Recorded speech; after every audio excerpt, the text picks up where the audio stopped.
The monster and the moors. Dale knelt on the soft ground to examine the animal's footprints. They were nothing like he'd ever seen before. They seemed cloven, like a sheep's, but elongated, like a human's, and tipped with small holes from its claws. The imprints were deep in the earth, slightly deeper than even Dale's, implying the beast was at least as heavy as a man.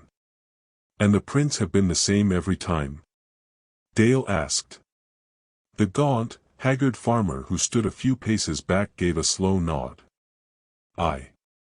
Dale rose and rubbed his hands on his breeches.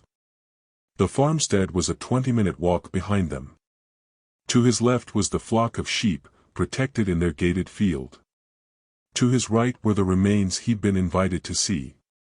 A ewe, horrifically mangled to the point of being barely recognizable, lay spread on the dewy grass. It had been partially skinned, and its limbs were torn from the body. Even Dale, who had seen his fair share of dead animals as a cryptozoology researcher, felt queasy. And this is the third time, correct? Aye, the farmer replied. Reports of a strange creature plaguing the small town of Wilton had been filtering through Dale's professional circle for several months. It wasn't until a farmer claimed to have seen the creature, described as taller than a human, with a skull-like face and viciously sharp claws, that Dale's interest had been piqued. Most of the cases he investigated turned out to be faked. But a sighting of a creature, even at night and from a distance, took effort to produce. Either the Wilton monster was a very elaborate ruse, or he had a hot lead. I'm going to have a look around, Dale said, gazing about the countryside. Thanks for your help. Aye. The farmer turned towards his farmstead and whistled for his dog to follow. Dale set off towards the woods bordering the edge of the field. All of the reported attacks had happened at farms that bordered the same forest, which indicated that the creature lived within. The sun was falling low in the sky.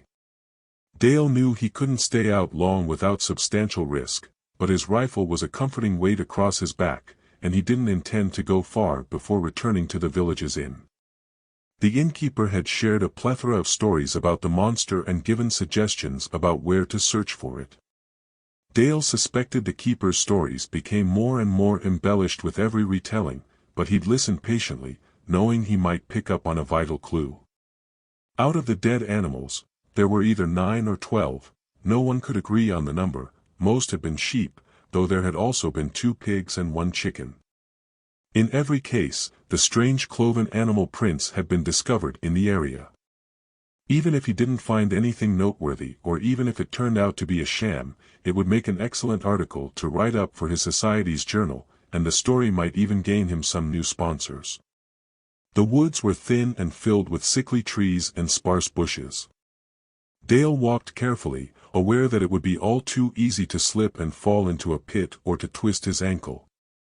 He kept his eyes focused on the ground, searching for any animal prints or signs that a hulking beast had been through the forest.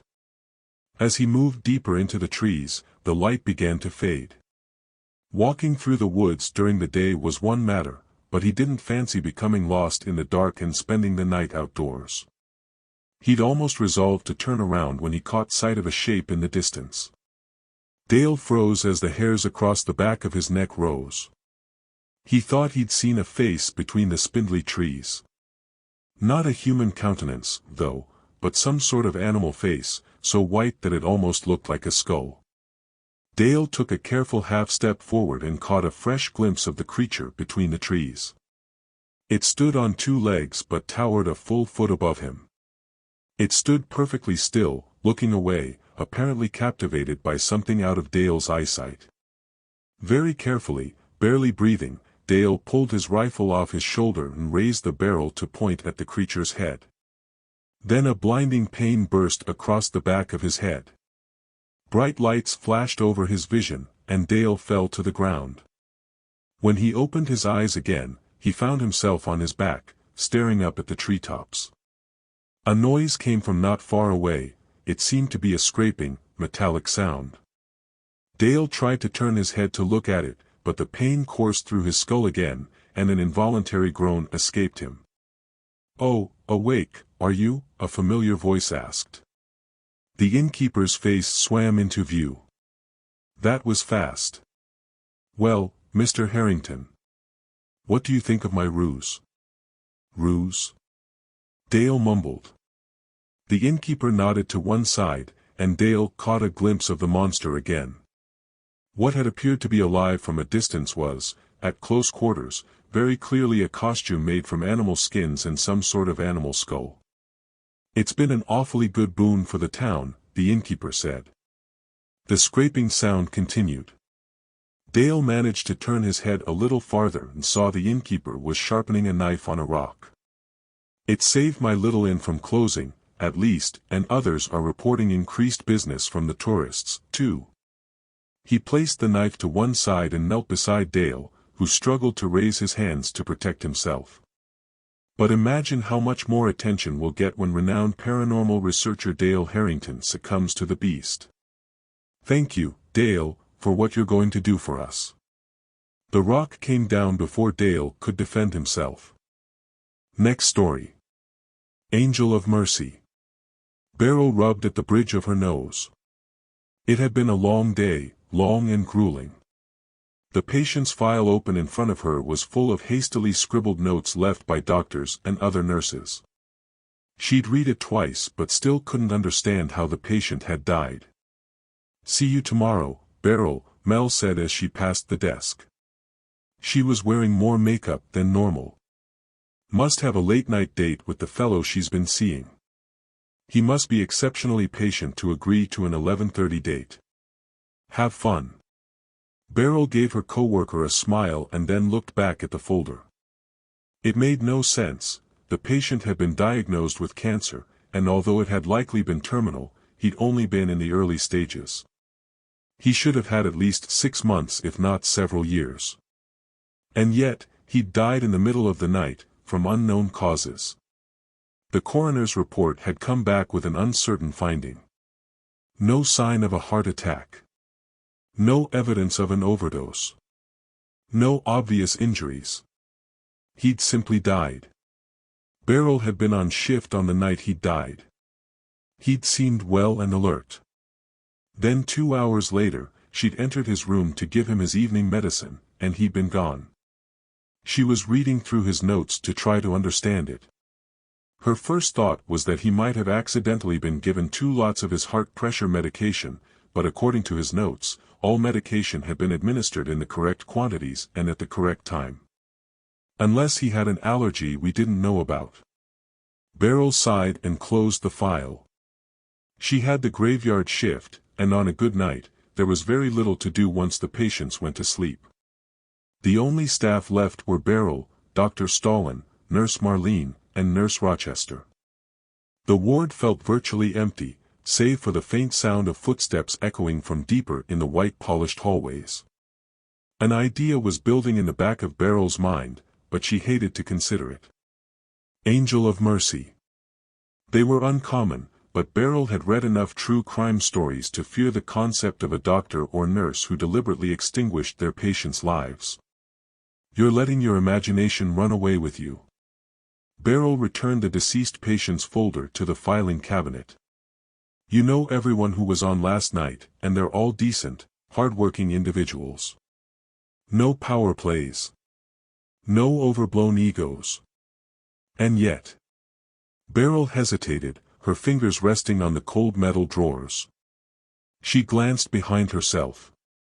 The hallway was empty. Stark white lights reflected off the tiled floor and the multitude of posters stuck to the aging plaster walls. She rose and left the nurse's station. Dr. Stalin and Nurse Rochester's voices came from the kitchenette, where they seemed to be in a debate about soccer teams. They would cope fine without her for a few minutes. Beryl crossed to the elevators and pressed the button to go down. Old patient records were kept in the basement, and right next door to it was the morgue. Beryl tried not to think about the dead patients who would still be there, locked in the chilled, oversized drawers. The number at the top of the elevator changed from 2 to 1, then 0, and finally B. The doors slid open, and Beryl stepped into the cold concrete hallway. It stretched on forever. She hurried through it, her footsteps echoing horribly in her ears, and tried not to look at the morgue's doors as she turned left into record storage. She began opening drawers and working back through the folders, running her finger across the fading labels and colored stickers in search of familiar names. Jane Edgell. She'd passed away from cancer a year before. Beryl pulled the folder out and flipped through it. She didn't like what she saw. Jane had been in decline for months but was expected to live for another half-year at least, with a chance of recovery after chemo. She'd been admitted to hospital for a persistent cough and had passed away during the night. Beryl let her breath out between her teeth and moved to the next folder. The hairs were rising on the back of her neck, and though she told herself she was overreacting and building up monsters in her mind, she came across yet another case of a patient who had mysteriously passed before their time. After this sixth case, Beryl's fingers were shaking. An angel of mercy, in our hospital. Who is it? They're clearly working frequently to have access to all of these patients over the last 5 years. That means I must have worked beside them dozens, or hundreds, of times. I've said hello when we've passed in the hallway. I've shared coffee with them, joked with them possibly, maybe even eaten with them. Worse, I've said goodnight to them, not realizing that they were planning to kill my patients once I was gone. A feeling of hopeless horror and guilt crawled across Beryl's back. She left the records room at a brisk walk, again averting her eyes from the doors leading to the morgue. The angel of mercy, from what she could tell, only killed patients who were either nearing the end of their lives, were terminal, or had low chances of recovery. She tried to remember if any patients in her ward fit that description. The most likely target was Jerry Hoffenbacher, whose cancer had recently metastasized to his lungs. A combination of surgery and chemo might prolong his life but for no more than a few years. Beryl slammed her fist into the elevator's button. She'd left her 3 co-workers upstairs. If one of them were the angel, if the other 2 had been distracted, and Beryl had been busy in the basement. Her breathing was shallow as she watched the elevator's numbers climb, praying she wouldn't be too late. I knew this would happen eventually. Amber brushed a strand of loose hair out of her face and inhaled as the elevator doors opened. She turned towards the patient rooms. Beryl isn't stupid. Of course she would figure out something was wrong. I just wasn't expecting it to be this soon. Dr. Stalin and Rochester were still talking by the kitchenette. That was good. They didn't look as though they would be moving any time soon. She turned right, towards room 8, where Jerry Hoffenbacher was snoring. I'll be safe for a while yet. Amber pulled a needle out of her pocket and discarded its plastic packaging. Beryl won't suspect herself. Why should she? I've left no clues to tip her off, no signs that could make her suspect she has multiple personality disorder. As far as she knows, she's completely innocent. Amber pressed the tip of the needle into Jerry's neck, into the main artery, and injected a bubble of air. It would be a quick, painless death. The bubble would block a valve and force cardiac arrest without leaving signs of damage. Nothing would come up on the pathology tests. His death would be mysterious but not especially unusual. He was in the later stages of his life, after all. Amber dropped the used needle into the sharps bin and returned to the elevator. She would ride it back to the basement level, then back up. By the time the doors opened a second time, Beryl would be back in control and ready to discover the newest death on her ward. Next story. Tune. Dan woke with a song looping through his mind. Its tune, low and slow, seemed familiar. He lay on his back for a few moments, listening to the notes and trying to place where he'd heard it before. It felt connected to his childhood. Is it from a kid's TV show, maybe? He glanced to his left. His girlfriend, Jenny, was still asleep. He moved to wake her, then remembered that it was a Saturday and she could sleep in. Dan sighed and rolled out of the bed, slipped his shoes on, and shuffled to the bathroom. As he brushed his teeth, he found himself tapping his left hand on the sink in time with the song's beats. It was bothering him that he couldn't place it. It had a very specific tune, and he knew it meant something, or was used for something, or started something. But what? By the time Jenny came out of the bedroom, Dan was already nearing the end of his second bowl of cereal. She bent low over the table to see his face and gave him a warm smile. "What's buzzing around your bonnet this morning?" You look really preoccupied with something. And I know cereal nutritional information can't hold your attention that thoroughly." Dan laughed and replaced the cereal box on the table. "Sorry, I've just got a song in my head. I'm trying to figure out where it's come from. Sing some for me. I might recognize it." Dan had never been at all musically inclined. He couldn't remember words, hold a tune, or recognize major keys from minors. The song in his head was so intricate and unique that he was certain he wouldn't be able to express it, but as he hummed the notes, he felt great surprise and pleasure as it perfectly matched what was in his head. "Don't sing anymore," Jenny said after a moment. Her expression had changed to one of wary distaste. "It's an awful song." Dan cut the tune short, feeling a surge of frustration.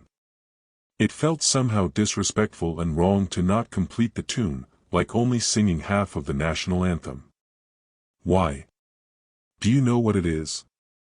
"No," Jenny said, sitting opposite him and pouring herself a bowl of cereal. Her face was still scrunched up, as though she'd smelt something bad. "It's just, really depressing. Like a funeral dirge, but worse. I think I remember it from when I was a kid. Like from a children's TV show or something." Jenny laughed at that, though the sound wasn't as warm as Dan normally found it. "Wow, it would have to be a pretty rotten kids show to include something like that. Come on, let's not talk about it anymore. What've you got planned for today?" "I promised Mom I'd visit her to change a busted light bulb." Dan drained the last dregs from his bowl to avoid speaking again.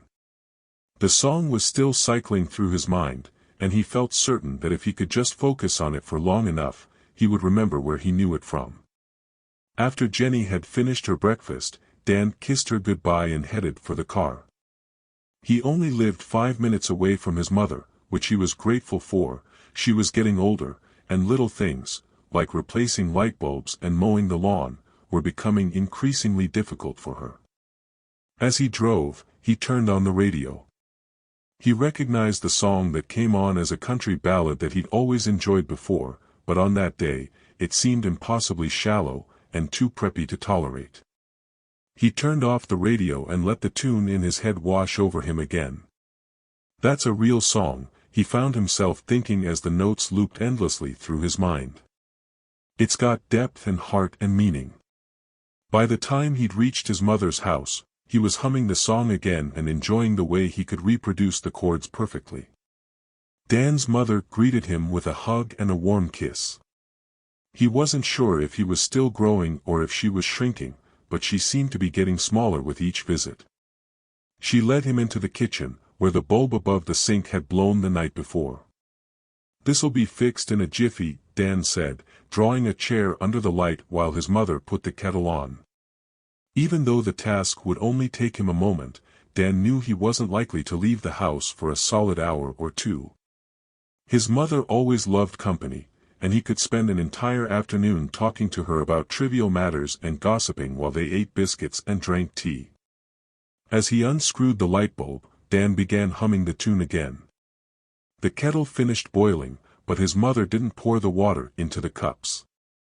He finished screwing the light and then hopped down from his chair to test the switch. The light came on without a problem, and Dan turned to his mother with a huge smile. "How about that?" He realized something was wrong as soon as he caught a glimpse of his mother's face.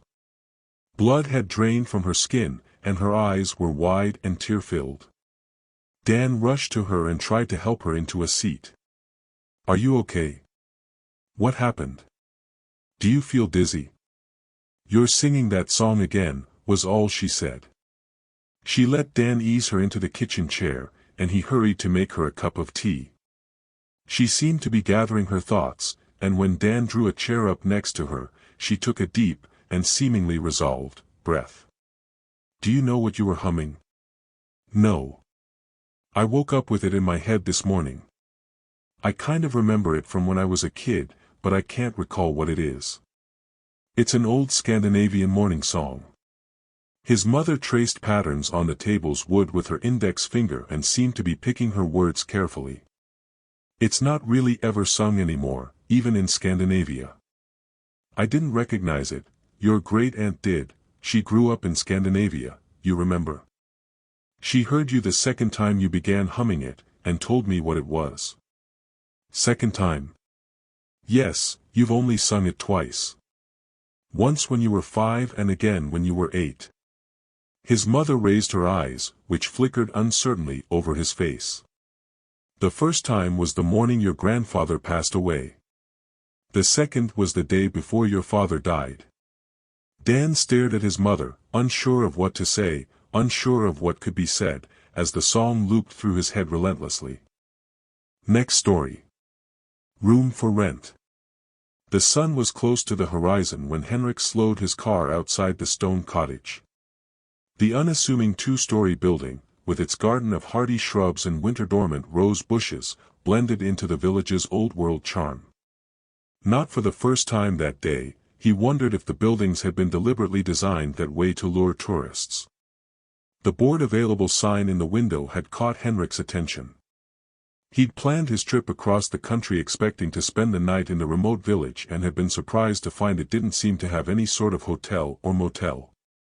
The nearest town was 4 hours away, and he was eager to get some food and sleep. Henrik parked off the side of the narrow dirt road. Unless there was a shed or garage out the back, the cottage's owner didn't seem to have a car, just 2 bikes propped against the shadowed porch. Henrik cast a final glance back at the town, its gold lights glittering across the hill, then began climbing the steps. "What you doing here?" a voice asked, and Henrik jumped. He hadn't seen the boy sitting in the old wooden chair at the back corner of the porch, and an embarrassed flush crept over his face. I need a place to stay the night." The boy's dark eyes darted over Henrik's face as a cold smile drew his lips apart. "Oh, really?" Henrik hesitated, suddenly feeling uncomfortable. He was spared answering when the cottage's door swung open and a heavy-set woman with a wide reddish face leaned through the frame. "What? Sam, are you scaring the guests off again?" she asked the boy. He lurched out of his chair and skulked past the woman and into the house. It wasn't until Sam stood that Henrik realized he'd underestimated the boy's age. Based on his height, he had to be at least in his mid-teens. The woman turned to Henrik and gave him a sad, apologetic smile. "Sorry about him, love. He doesn't mean any harm. Were you looking for a place to stay tonight?" Henrik hesitated for a second. "What's the alternative? Sleep in the car?" "Yes, please." "How much?" "20 for just the room," the woman said, glancing Henrik up and down as though to assess his worth. "Or 30 for dinner and breakfast included."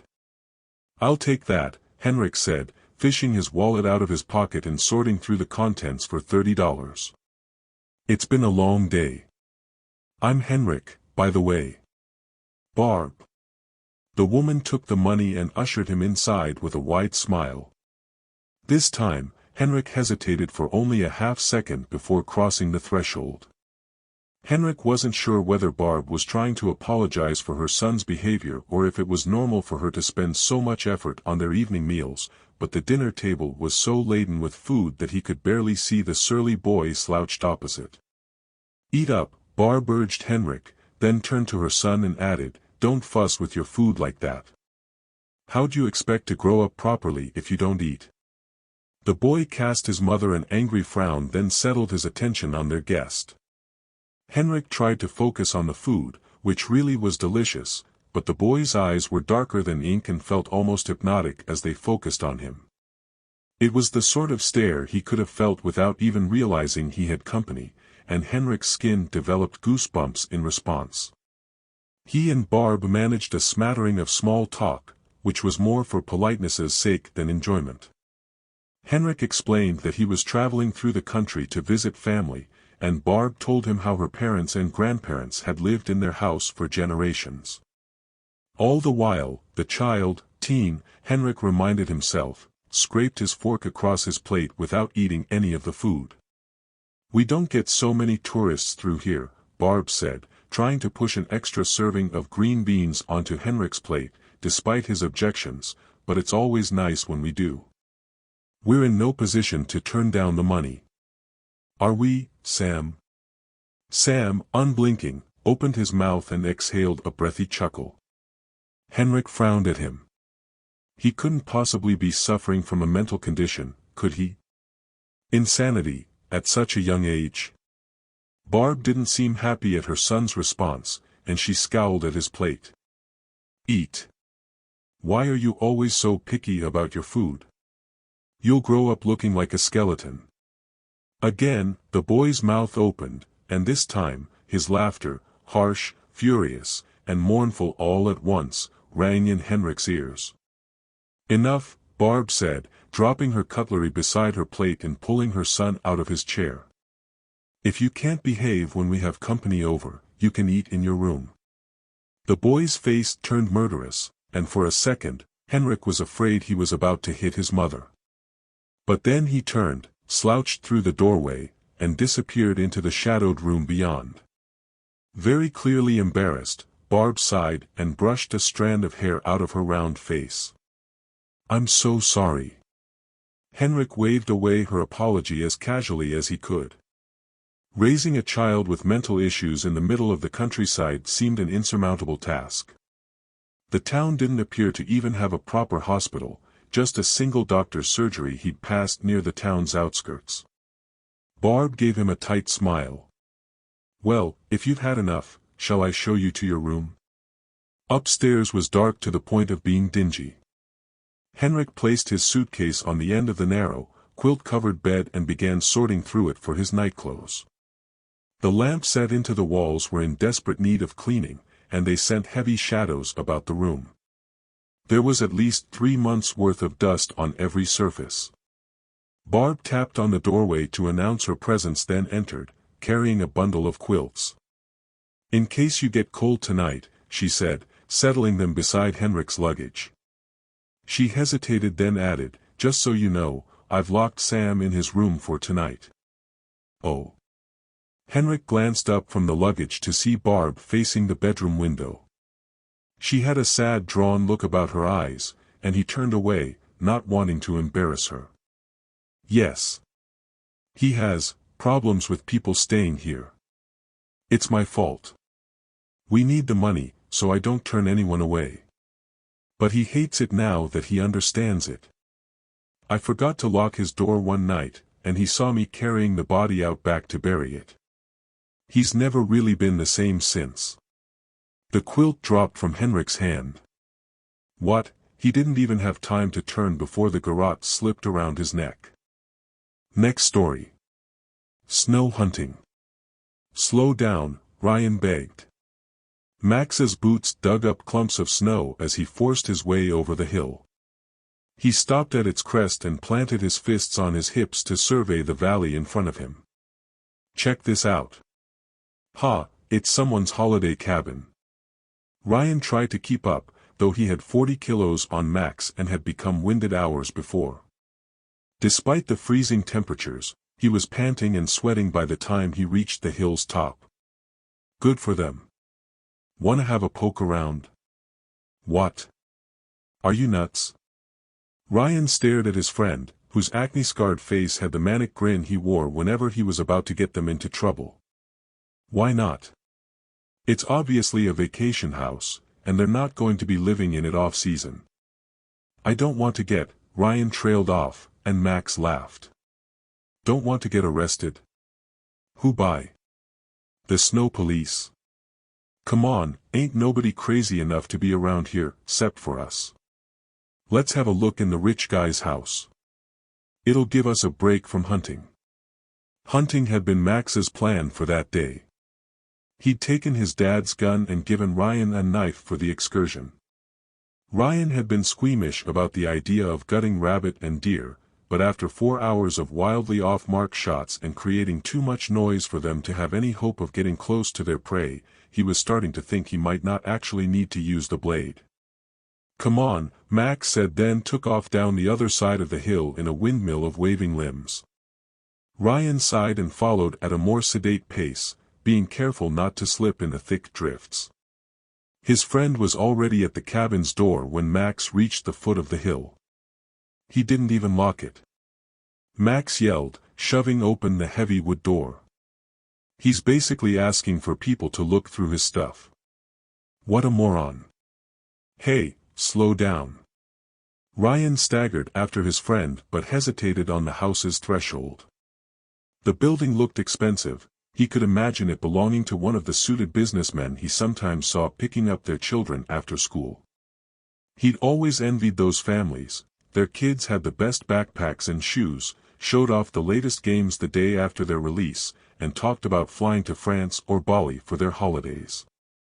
That was, if he were honest with himself, the linchpin of his friendship with Max. They'd bonded over their hatred of the rich brats, as they called them. Max was erratic, loud, and pushy, but Ryan had to admit, Max had made him see and do a lot of stuff he otherwise wouldn't have. Stealing. Skipping classes. Going hunting. He sighed and entered the building. Max had dropped his backpack, gun, and gloves onto the wooden table that took up nearly half of the living room, and Ryan added his own backpack and knife to the pile. The room was large, richly furnished with furs and antlers, and surprisingly warm after the chill from the outside. He couldn't see his friend. "Hey, Max." Max didn't reply for a moment, and when he did, his voice was strangely choked. "Get in here." Ryan followed the voice down the corridor leading to the kitchen. A large freezer took up part of the room. 2 marble benches and a collection of shelves covered the rest of the walls. It was clearly a hobby hunter's area to clean, prepare, and freeze the deer he'd shot. Max stood in front of one of the benches. His face had paled. Ryan approached him carefully and slapped his shoulder. "What's up? What does that look like to you?" Max asked. Ryan's stomach flipped as he turned to the marble counter. It was coated in dried blood and some sort of long fur. He's not good at cleaning up after himself, is he?" Max carefully plucked one of the strands off the bench. He raised it to eye height. It would have been too thin to easily see except for the dried gore stuck to it. "Ever seen an animal with fur this long?" he asked. Ryan hadn't. The strand was easily 40 centimeters. "What are you saying? This is hair." Max dropped the strand and stepped away from the counter. Ryan opened his mouth to disagree, but no counter-argument came to him. He raised his eyes from the blood-stained bench to look about the kitchen. It had all of the hallmarks of a hunter's home: multiple blades hung from hooks on the walls, boxes of plastic bags and wrap lay nestled in the corner, and a large bin sat in the corner. And, of course, there was the freezer. "Don't open that," Ryan said sharply, but Max ignored him. "Of course he won't listen to me. He never does." Max's face was blank as he raised the lid and stared at the box's contents. Ryan leaned forward, afraid of getting too close, but desperately curious to see inside. At least 24 plastic bags were arranged neatly in the deep freezer. Ryan saw a lot of flesh, but he couldn't even begin to guess what, or where, it had come from. He thought he saw pieces of skin that looked pink, though. Max reached into the box and picked up one of the bags. He dropped it immediately, but not before Ryan saw the woman's features inside. Her lips were tinged blue from the cold, her eyes frozen open in an expression of shock, her long hair painted red by the blood that had run from her severed neck. Ryan swore under his breath and grabbed Max's arm. We've got to get out of here. For once, they were in perfect agreement. They scrambled down the hallway and back into the living room, where their equipment still waited for them on the table. Max froze partway across the room. Once again, he was struck by how much warmer the cabin was compared to the icy landscape. There's no way it should be this balmy. Not unless. He glanced towards the fireplace, where coals still glowed faintly in the grate. He tried to swallow, but his throat had tightened unbearably. "Where's my gun?" Max said, anger rushing into his voice, but not quite capable of masking his fear. "What did you do with it?" "Nothing." Ryan turned towards the table. Their backpacks and gloves were still scattered over the mahogany surface, but his knife was also missing. A piece of paper had been wedged under his backpack, though, and he pulled it free with shaking fingers. "I'm in the mood for some sport," the note read. "You have a 2-minute head start. Run." Next story. The woman in the morgue. Frank leaned on the surveillance room's doorframe and glanced over the dozen screens set up above the desk. "Hey, Lest, how's it going?" Lester, chip packet in one hand, swiveled his chair to give Frank a wide grin. "If it isn't my favorite nurse. Get your butt in here and grab a drink." With a final glance at the nurse's station down the hallway, Frank slipped into the room and relaxed into the spare seat. "Thanks," he said, taking the offered soda. "It's been crazy tonight." "Oh yeah?" "Yeah, 3 patients coded. Can you believe it? Things have quietened down now, thankfully." He let his eyes skip over the screens, which showed every floor of the hospital. Frank loved coming into the security rooms during his break or when the nurse's station went through a quiet patch. He found it soothing to watch the bustle of the hospital without having to be involved. "Anything interesting happen tonight?" "Not much," Lester said. "Had a family that tried to get out of the wrong door. They spent at least 5 minutes pushing and pulling on the handle before a nurse took pity on them and showed them to the right exit. Oh, and check this lady out. I reckon she must be from the psych ward. I have no idea how she got down there, though." Frank leaned forward to look at the indicated screen. "Isn't that the morgue?" "Yeah, it absolutely is. She's not a doctor. I have no idea how she would have gotten in there." The woman, dressed in slacks and a singlet, walked up and down the length of the room, pausing to look at the labels designating which body was stored in each unit. She had her back to the camera, so all Frank could see were her fluttering hands and long black hair. "You going to do anything about that?" he asked, shooting a critical glare at his friend. "It's a restricted section. Relax." Lester shook the chip packet at Frank, who waved it away. "I've already sent Paolo to bring her out. He should be there any time now." Even before he'd finished speaking, the morgue's door opened. Paolo, their lanky security guard, ambled inside. He stopped just inside the door, his back to the camera, and faced the woman. She showed no signs of acknowledging his presence. After a moment, Paolo unclipped his walkie-talkie and spoke into it. Its partner, which rested on Lester's desk, crackled, but no noise came out. Lester swore at the black box as he picked it up. "Piece of garbage is malfunctioning again." "Hey, Paolo, I can't hear you." Paolo turned to look at the security camera and spoke again, though the footage was too grainy for Lester to read his lips. "You're not coming through, idiot," Lester said, but Paolo didn't seem to hear him either. The security guard turned and left the morgue, locking the door after himself. The woman either didn't notice or didn't care. She continued to pace, her hands twitching by her sides as she read the labels. Why is he leaving her there? Frank leaned forward to scowl at the cameras. Lester huffed in frustration and threw his empty chip packet to one side. Geez, no idea. Maybe she really is psychotic, and Paolo needs one of the nurses to help subdue her.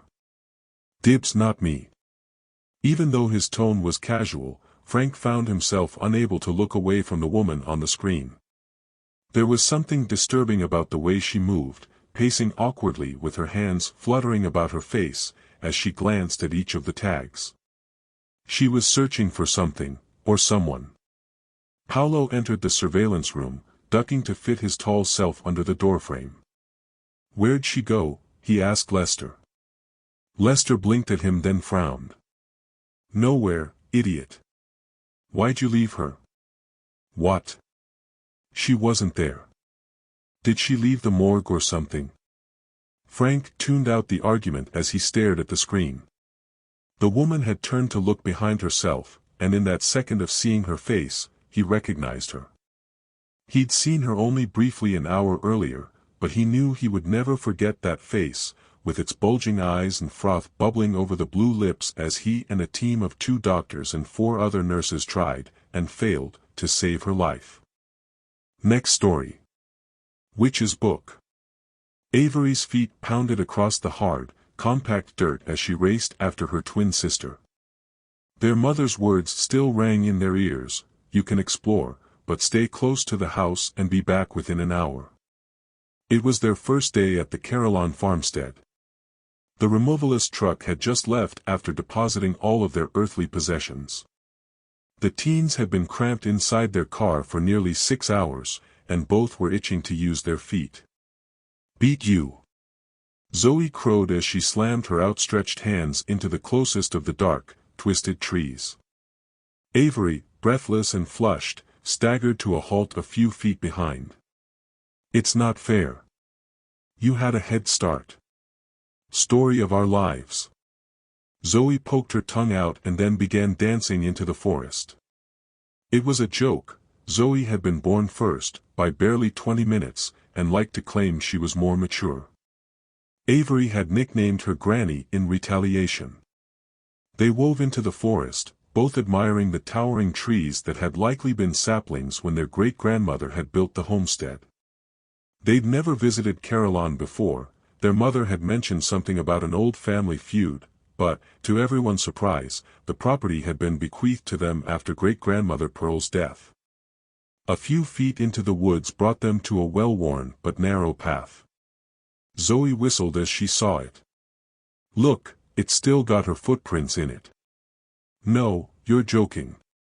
Avery leaned close and saw, to her shock, there were indeed imprints of boots left in a section of dried mud. "But she's been dead nearly 15 years. Maybe her ghost still walks this path," Zoe whispered into Avery's ear, forcing Avery to flinch away from the tickling breath. "Cut it out. Scaredy cat." Zoe laughed again and darted into the woods, disappearing amongst the trees. Avery had to jog to catch up. When she did, she found Zoe standing ahead of a small cottage-like shape. "What is it?" she asked. "Beats me." Zoe approached the door and tried turning the rusted handle. "Like a shed or something." The handle squealed and broke off, and the twins glanced at each other guiltily. "Don't tell Mom or Dad." "Deal." Avery rubbed at her forearms, which were developing goosebumps since she'd stopped moving. "I don't like this place. Let's head back." The door had been set at a slight angle and ground inwards as gravity fought against rusted hinges. Inside was dim, but Avery could see a large stove, a wooden bench, and close to 100 bunches of crumbling, long-dead herbs and leaves hung from a rack on the ceiling. "Whoa." Zoe stepped inside and turned towards a shelf holding a collection of jars. "This is sick. Look, Ave, rabbits, lizards, and I don't even know what this one is." The jars held a collection of preserved animals. When Zoe picked up one that contained a rabbit, the creature's fur swirled as it slowly rotated. "This must have been Grandma Pearl's," Zoe muttered, replacing the jar and examining a series of dusty knives left out on the bench. It's almost like I want to go home." Avery had her arms wrapped around her torso as she hesitated in the doorway. Her voice shook, and she licked her lips before repeating, "Let's go." "Please." Zoe turned a wide-eyed face towards her twin. It's like she was a witch. Please. I want to go. Zoe sighed, grimaced, and returned to the doorway. Fine, all right. Stop being such a baby. Their bed still hadn't been reconstructed, so Avery and Zoe slept on their mattresses on the floor. Even though this new house had twice the rooms as their old city apartment, they chose to continue sharing a bedroom. Avery slept uneasily. Sometime after midnight, a dull light brought her back to awareness, and she rolled over to see Zoe had pulled her blankets up over her head and was reading a book by torchlight. "What are you doing?" she mumbled. Shoo! The blankets shifted as Zoe settled farther down. "I couldn't sleep. Just reading." Avery scrunched up her face. The boxes containing their books were all downstairs, and she knew Zoe couldn't have walked over her without waking her. "What book?" "None of your business." "I'm serious. Tell me." Zoe, looking irritable, flipped the blankets off her head and held up a narrow dark volume. "I found it in the cottage, okay? Now go to sleep." "Zoe. Are you crazy?" Avery sat up and scrubbed the sleep out of her eyes. "Put it away. What if it's cursed or something?" "Jeez. I didn't want to tell you because I knew you'd flip out like this." Zoe rolled her eyes and shuffled around to face Avery. "It's not cursed. But listen to this. It's a book on spellcraft. Herbal potions, incantations, hexes, stuff like that. I think Grandma Pearl really was a witch." Avery knew her voice was getting so loud that she risked waking her parents, but she couldn't keep the urgency out of it. "Then you shouldn't be meddling with it." "No, listen," Zoe insisted. A manic light had entered her eyes. "It says a witch can never truly be killed, her soul just passes into a new body. When a witch dies, her conscience and powers are transferred to the next born child in the family." Zoe pointed to herself. "Grandma Pearl died just 2 months before we were born. I think she might have passed her powers on to me." "You are crazy." Tears pricked at Avery's eyes. She snatched the book out of Zoe's hands and flung it across the room. "It makes sense, though. Think about it, why did Grandma Pearl leave her house to our family? It's so that she could give her home and her witch's hut to her new body. I feel like if I can just study a bit, learn how it works, keep talking, and I'll scream," Avery threatened. "I'll scream and wake Mum and say you've been telling me horrible lies. She'll ground you for years." Zoe's lips twisted. She carefully shifted back onto her haunches. "You're such a brat. You're not a witch. But you are freaking me out.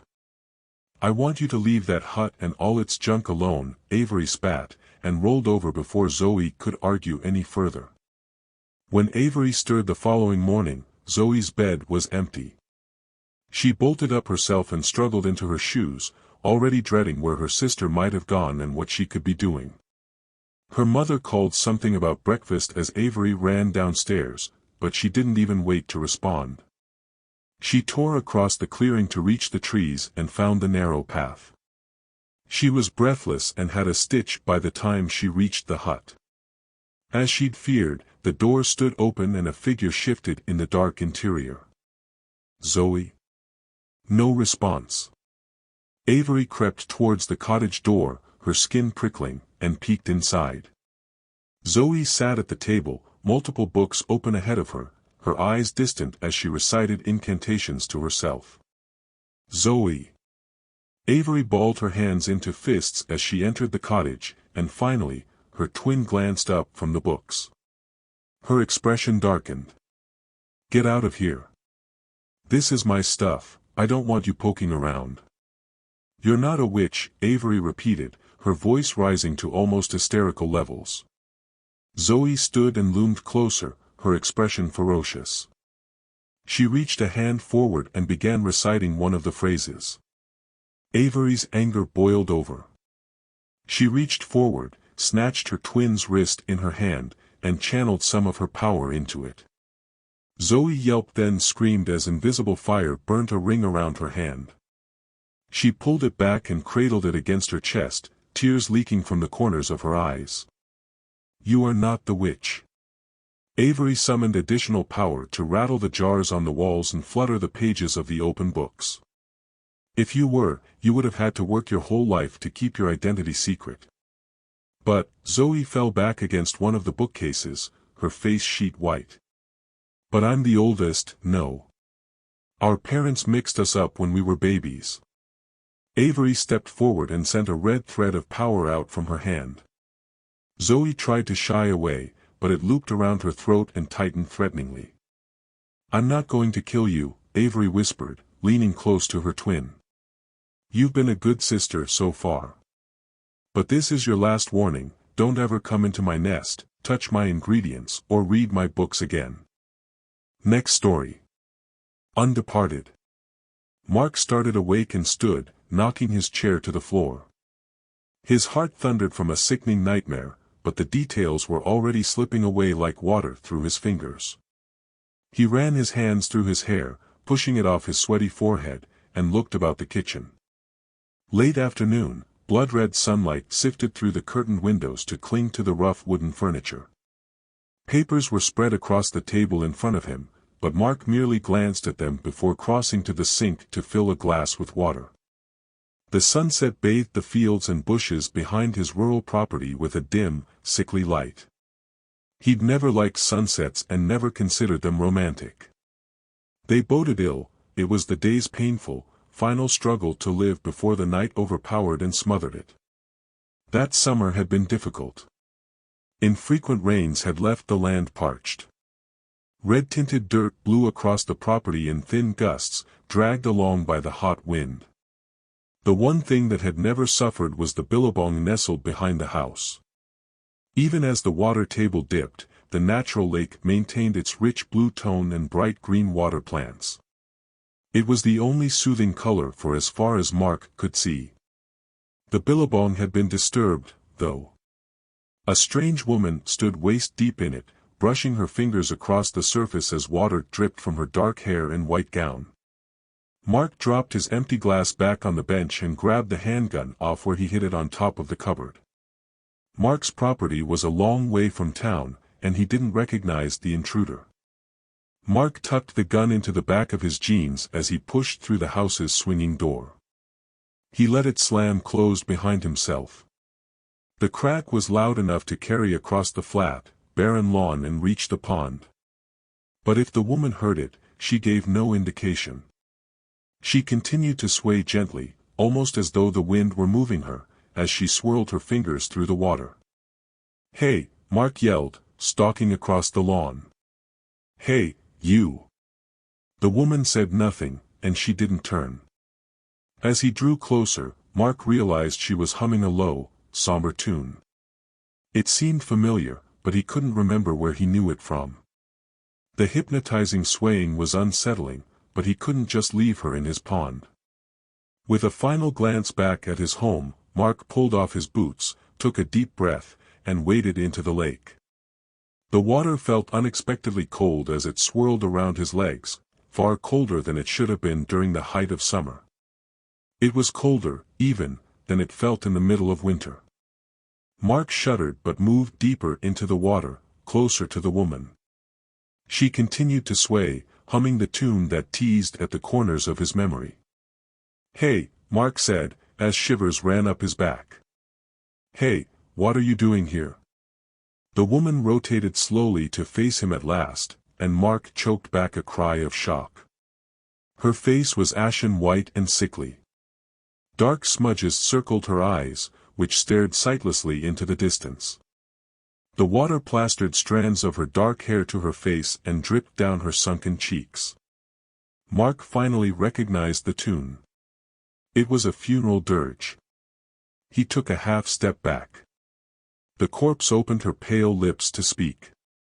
Her voice was faint, barely a cracked whisper, but the words carried to him as clearly as if they'd been screamed. "Murderer." "What?" Mark took another half-step back and nearly slipped on a mossy rock. He staggered, splashing water around himself, and the woman swayed towards him.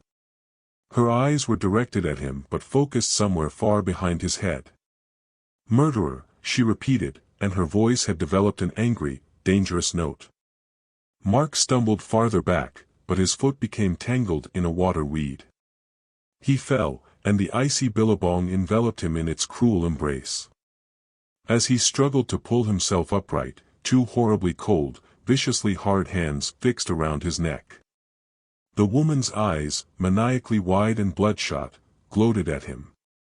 She was forcing him deeper under the surface, intent on drowning him.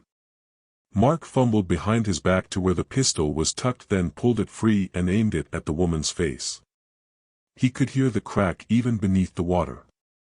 The pressure on his throat finally slackened. Mark lurched upright, exhaled a lungful of water, then gasped in fresh air. The low sun painted the water a violent red.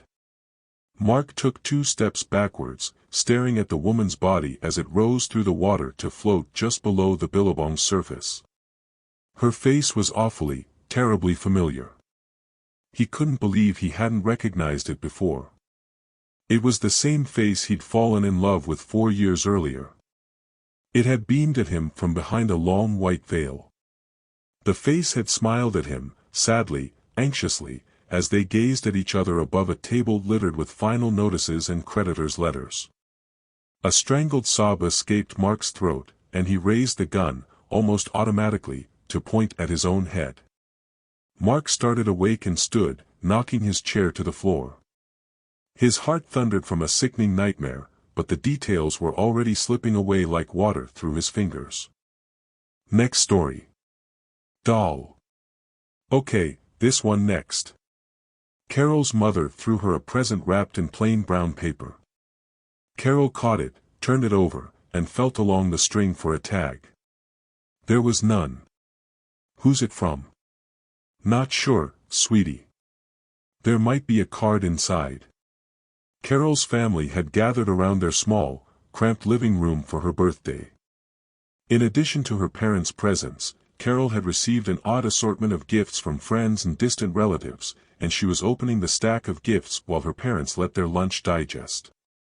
Carol, sitting cross-legged on the floor in front of the fireplace, tore off the string in paper wrap. Inside was an equally plain brown cardboard box, and she used her father's scissors to slice through the masking tape. Inside was the strangest gift she'd ever received. Carol stared at it, a mixture of confusion and revulsion smothering her happy buzz. "What is it?" Carol's mother, her wine glass nearly empty, sat on the large couch with her head resting against her husband's shoulder.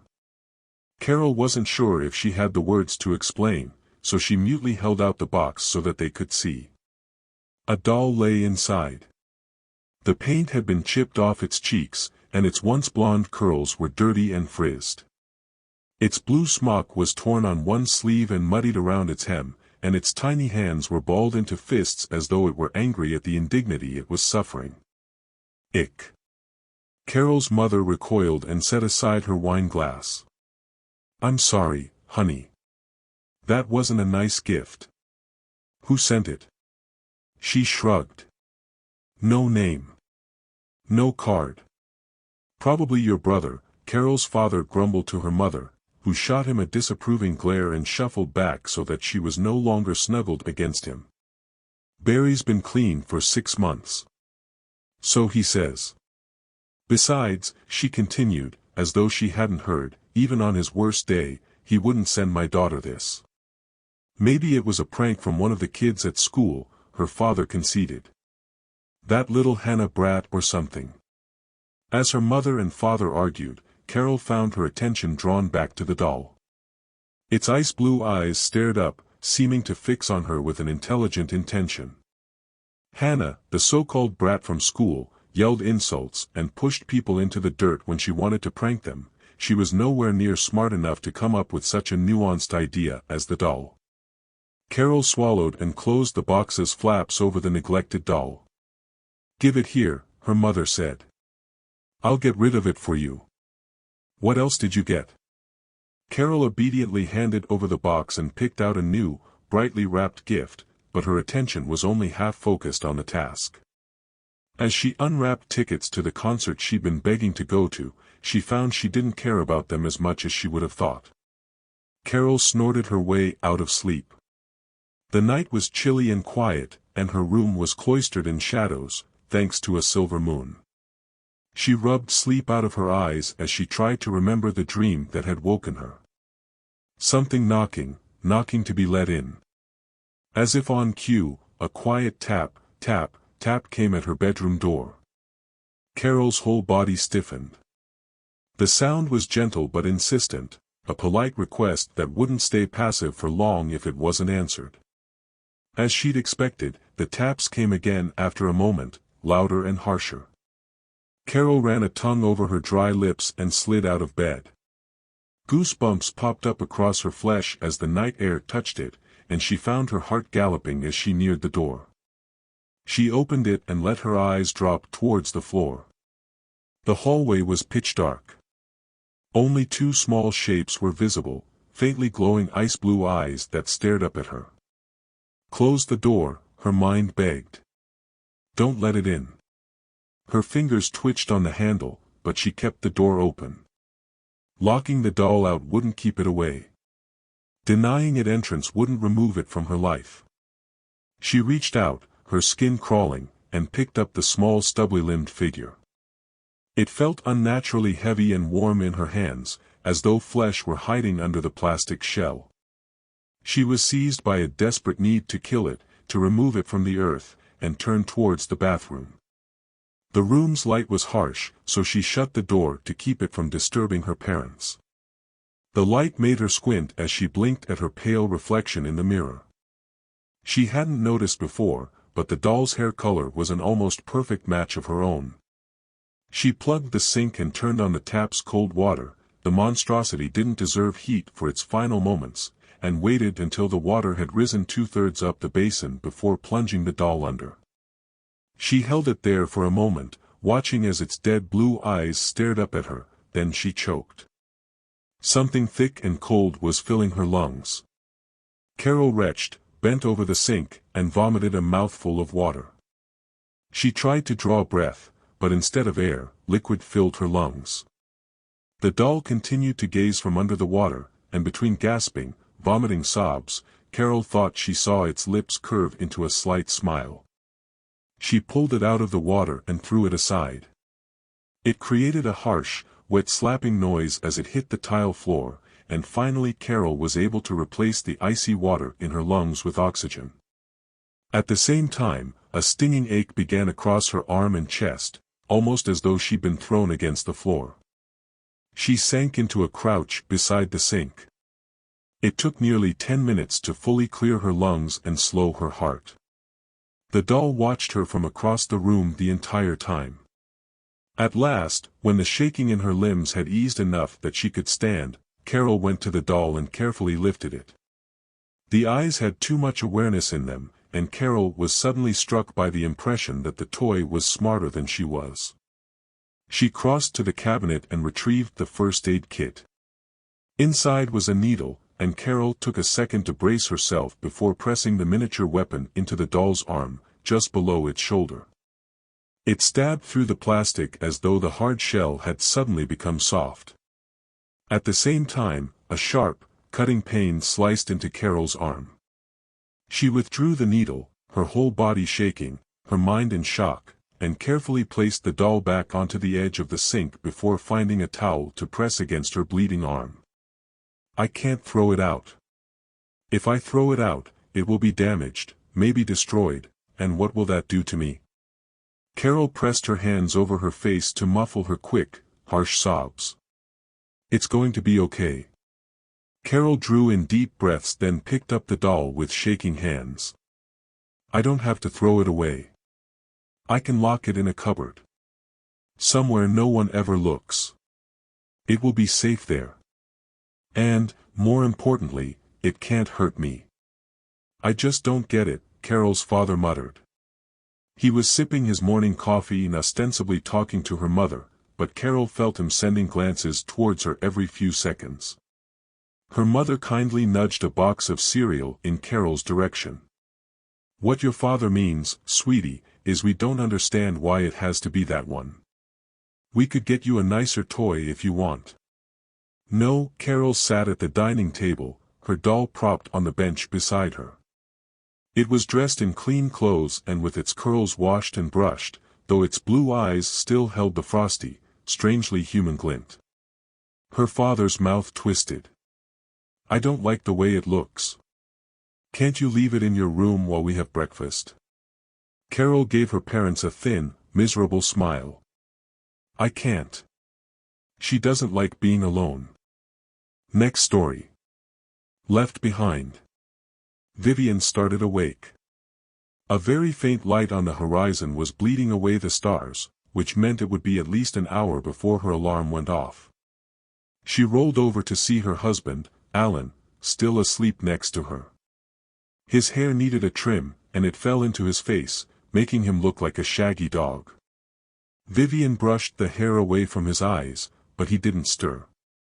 Something had woken her, but she couldn't remember what. Some sort of noise, like an alarm. Vivian pushed herself out of bed and wormed her toes into her slippers before they chilled in the cold night air. She pulled her dressing gown over her clothes and slipped out of the bedroom. She glanced into her twins' room as she passed. Kara slept in the left bed, her wall covered in boy band posters and her bedside table scattered with makeup. Tara, on the right, was surrounded by pictures of horses and veterinary paraphernalia. Sometimes Vivian wondered how much easier Christmas shopping would have been if their interests aligned even slightly. She moved downstairs to where the grandfather at the back of the hallway ticked quietly. As she entered the kitchen, she caught a glimpse of her neighbor, Mr. Richards, standing in his lawn. Wearing only his socks and underwear, he was looking down the street at something beyond Vivian's view. She watched him for a moment, then filled and turned on the kettle. If it had been anyone else, she would have called to him or gone out to check that he was okay. But Mr. Richards had yelled at her daughters while they were playing in the street the previous month, and Vivian still hadn't fully forgiven him. As she waited for the kettle to boil, Vivian fished a bag of coffee out of the cabinet below the sink. She normally liked to grind the beans fresh, but the grinder was too noisy to use while her family was still asleep, and Alan became grumpy if he was woken too early. The kettle reached its boil, and Vivian went to it. As she passed the kitchen window, she couldn't stop herself from glancing outside to see if Mr. Richards was still there. He was, and so was the elderly lady from across the street, Evie, along with the teenage grandson who was staying with her. Vivian stopped short, one hand on the kettle, as she frowned at them. They weren't talking. They weren't even standing close to each other. But they were facing the same direction, and their chins were tilted upwards as though they could see something in the sky, something that they found too captivating to look away from. Is there a lunar event this morning? A comet, maybe? They weren't moving, and Vivian had no desire to go outside, so she turned to the back of the house and went into the laundry room. She emptied the previous night's washing into a basket and refilled the machine, though she didn't turn it on. She left the basket beside the back door for when it was light enough to hang it, and returned to the front of the house. This time, her curiosity was too strong to be denied, and she went to the window. Half the neighborhood seemed to be out of their houses. She recognized many of them, though a few were unfamiliar. They all faced the sky with slack jaws and intent eyes. Vivian crossed her arms over her chest. Suddenly, it didn't seem so important to let Alan have his extra hour of sleep. She ran up the stairs, no longer trying to keep her footfalls quiet, and pushed into her bedroom. The bed's blankets had been cast back, and the room was empty. Alan?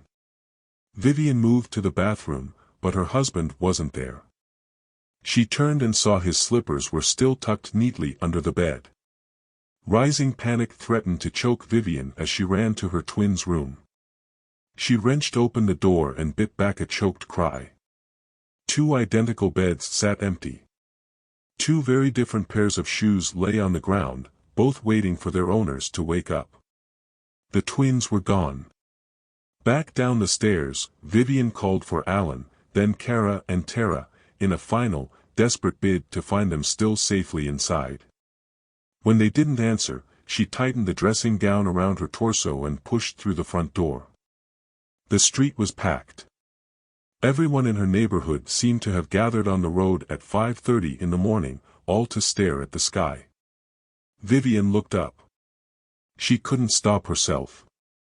She had to know what had captivated them and compelled them to stand in their underwear and dressing gowns in the freezing cold morning.